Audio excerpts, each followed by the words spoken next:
Kuki INPI na makoy mayam section and lainabagi oiba notice amakak thokre makoy gi marolda thopa notice asigi translation Surchandra na phongdorokli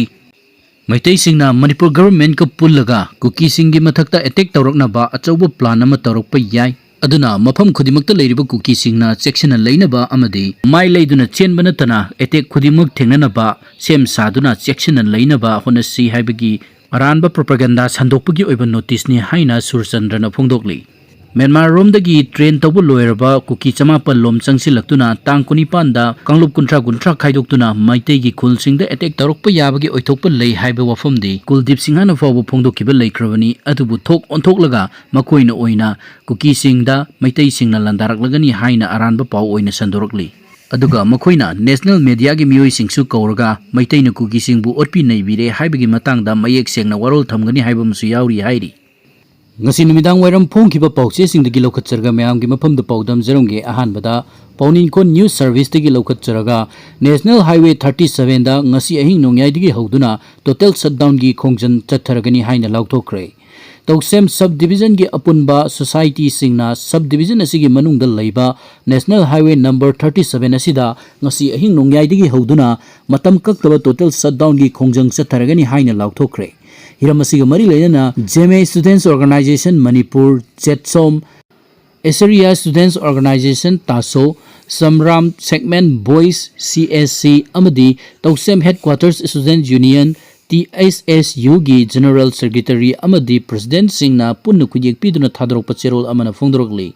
Cherol duna makha tarduna hai lupsing asina taliba demand haibadi Hojik Tamelong District Headquarters the Leiba Subdivision asigi SDO Office asi Toksem Subdivision Headquarters the Hongdok Piu haiba demand adu State Lengak na thabakta onthopiriktabadagi total shutdown gi khongjang asi changsinaba phireb lorukibani Mamangda Hiramasigi matangda numit kuntra gi ultimatum ama lengakta pisin kiba leikrabani adubu Hiramasida lengakna positive oiba thabak amata paikalaktabadagi atopa pambai leitaduna total shutdown gi khongjang asi changsin bani total shutdown gi khongjang asi taliba demand asi phangdriba fawba changsin gani total shutdown asida tangai padaba servicing medical education institution fire service amadi electricity department singiri council loi hairi khongjang asida thorakpa apapatagi tekchak khudemak Manipur lengakna pugadabani khongjang asida lamdamsigi civil society singna sogat piu haina su cherol asina makha tarakli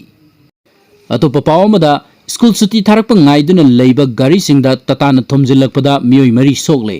ngasi ayuk pung 13 ga minute kullom tarakpa adwaida Thobal district ki yairpok khoiromda tata truck amana khanghogduna thogjilakpagi thodokta mafam aduda leiba school amadi lambi mataida angang suti tharakpa ngaiduna leiba mi singda thomjinbagi thodokta yamdrabada mioi mari soktuna manak nakpa hospital singda pukatuna laikana kre hairi Laibak thiba thodok adu mitna uhobu singna phongdorokpada tata aduna ben amagi maningda safu kanna thomjilakpudagi ben adugi mamangda khamduna leiba gari singdasu angang sing suti tharakpa ngaiduna leiba mioi singdasu thomjilakibani hairi thodok aduda ai Syam Sundar Sanabam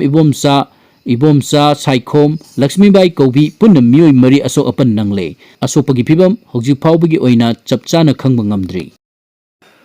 Matangda Kanglaipak ki Maira News Service tigi lokhat charaga Rongmai naga yum mai thakibasingi mathau taba thabak lokhat piu haina Chief Minister da memorandum pisin kre Manipur da thorokliba chahi amaga tha taruk suraklaba Kanglup ani gi lan asigi manung channa Rongmai naga gi yum mai thakibasingi mathau taba thabak sing lokhat pinaba yumbi singi maikai dagi Manipur gi Chief Minister da ngasi memorandum pisin duna taksin kre Imphal West District ki manung channa leiba Langol National Game Village ta leiba Ji Chunthailung Tingailung Rongmai ke Pauksing amasung Paugon Grey Gangmai hairiba yummai thadok pikraba mioi mari asina punna khujek piduna DC nonegi khutangda pisin kiba memorandum aduda pallibadi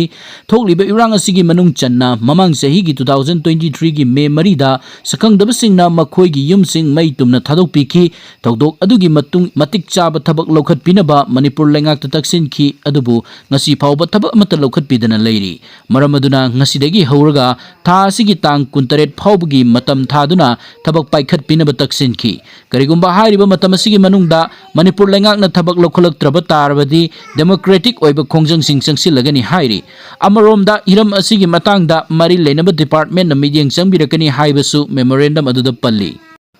atopa pawamada कांगलुप अनिगी लान असिदा राजनीति की खुदोंगचाब लौनब होनब लेपियु Churachandpur mini airport सानबगीदमक centre न लुपा crore 3 कायथोक्रे हाइबसी असुंबो ओइरबदी याफम थोक्ते नबचंद्र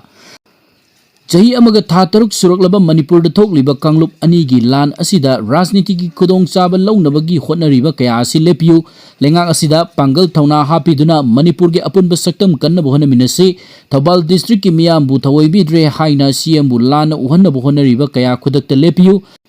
लोइनना Churachandpur mini airport सानबगीदमक centre न लुपा करोड़ 3 कायथोक्रे हाइनरिबा असिन असुंबो ओइरमलबदी मदु याफम थोक्ते हाइना यूनाइटेड कमिटी मणिपुर यूसीएम गी हानगी प्रेसिडेंट सु ओइरंबा वांगखेम एसीदा बीजेपी की मिरेप ओइखिबा युमनाम नबचंद्र न फोंदोक्रे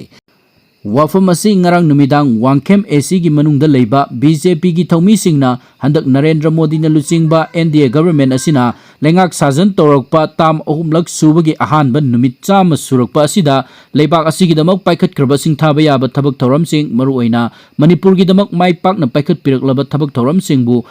अपेन पोकलदुना थौबान क्याम सिफाइदा लेबा नबचंद्र की युमदा पांगथोखिबा खननरिनबगी मिफम अमदा युमनाम नबचंद्र न फोंदोखिबनी महांग मखाताना हाई सेंटर दा एनडीए गवर्नमेंट अमदी स्टेट असिदा बीजेपी की लेंगाक लाकपदगी मणिपुर मियामना 1980 अदवाइदगी मतम कुइन demand तौदुना Lakpa ILP चटहनबिख्रे Lebang अनिगी मरक्ता kilometre निफु चथोक चसिन गे अयाब पीदुना मणिपुर दा इलीगल इमाइग्रेंट कया इराई लाइन चंग यारंबगी खुदोंगचाब पिरंबा एफएमआर लौथोक्रे मितोप खंदोकनब बायोमेट्रिक सिस्टम पाइखतपा हौरे मतम कुइन मिराइदुना थंबिरकपा मणिपुर अमदी म्यांमार गा ताइनरिबा किलोमीटर 339 लोम सांगबा ngमखैगी संबल अदु हौजिक मखाताना फेंसिंग खाबगी थबक चतब हौरे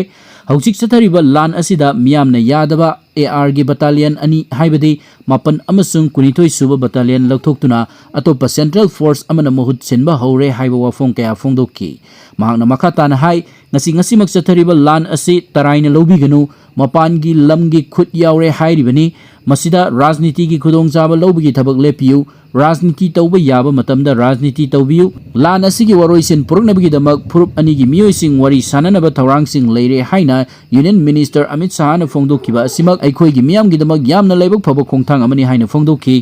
नबचंद्र मखाताना हाई चथरिबा लान असिना कांगलुप अनिमकता चमनब चैथेंग पीरी चुरचानपुर मिनी एयरपोर्ट सानबगीदमक सेंटर न लुपा करोड़ 3 कायथोक्रे हाइनरिबा असिना अचुंबो ओइरमलबदी मदु याफम थोक्ते मखोइगीदमक्तदी इम्फाल फाउना मपाल लमदा चटनबा लंबी कयाम लेरी चच्चु चटनरी अदुबु तंपाक्ता लेरिबा मियामगीदमक्तदी नेशनल हाईवे पुनमक चटपा यादना लेरिबनी अमरोमदा गवर्नमेंट असिना तौबा थबक हाइरगदी कांगपोक्पी डिस्ट्रिक्ट मनुंग चल्लुरबा तंपाक नकनबा चिंगी सरुक मचा मचा कया समना हाइरबदा नोंमाइजिंग चिंगना चिंगबा कया असि मनाक नकपा डिस्ट्रिक्ट सिंगदा चनहनले नन मणिपुरी अमदी मितोपता लम योनबगी अयाबा अदु थिंजिनख्रे हाइबना चिंगबा असिगी बीजेपी की लेंगाक असिना इरमदम असिगी याइफनबा पाइखतख्रबा थबक कया असि अखोइ पुमनमकना खंगमिनसि सीएम बु सौगतमिनसि हाइना फोंदोखि मिफम अदुदा थौबाल जिला की अध्यक्ष